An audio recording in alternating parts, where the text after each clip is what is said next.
des points focaux de l'Alliance globale pour la résilience Sahel et Afrique de l'Ouest sur les sources de financement pouvant aider les États à mobiliser les ressources pour mieux identifier les priorités résilience dans les pays concernés.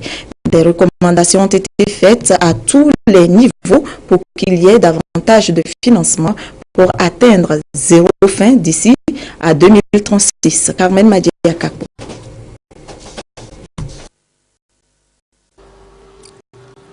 En 2012, les dirigeants de l'Afrique de l'Ouest et du Sahel et leurs partenaires ont décidé de fédérer leurs efforts pour réduire de façon significative la vulnérabilité alimentaire et nutritionnelle dans leur espace. C'est dans ce contexte qu'il a été institué un partenariat dénommé AGIR, Alliance globale pour la résilience Sahel-Afrique de l'Ouest. La mise en œuvre de ce partenariat recommande que chaque pays identifie ses priorités résilience. 6 des 17 pays engagés dans l'Alliance ont déjà validé leur document priorité résilience PRP.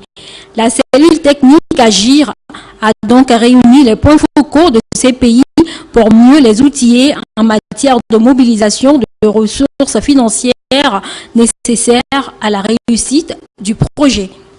Après cet atelier, ce que nous avons pu dire ici, nous puissions poursuivre ces réflexions, mais qu'il y ait davantage de financement pour soutenir la construction de la résilience dans nos pays.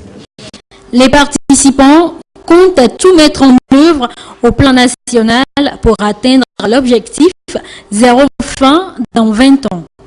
Au retour au Mali, nous devons organiser un atelier de restitution et ensuite demander à chacun de pouvoir jouer effectivement le rôle qui sera le sien, donc pour pouvoir conduire véritablement le programme. Parler avec notre société nationale et on va voir où la Croix-Rouge peut implémenter aussi les priorités du pays.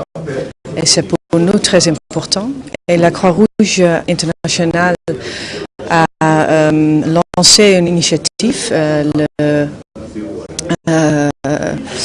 c'est le One Billion Coalition pour la résilience. Et les initiatives sont très importantes pour nous aussi. Ces assises de Lomé ont permis à la cellule technique AGIR de mettre en contact les acteurs nationaux et les personnes ressources afin de démarrer le processus de concertation pour l'identification des projets bancables.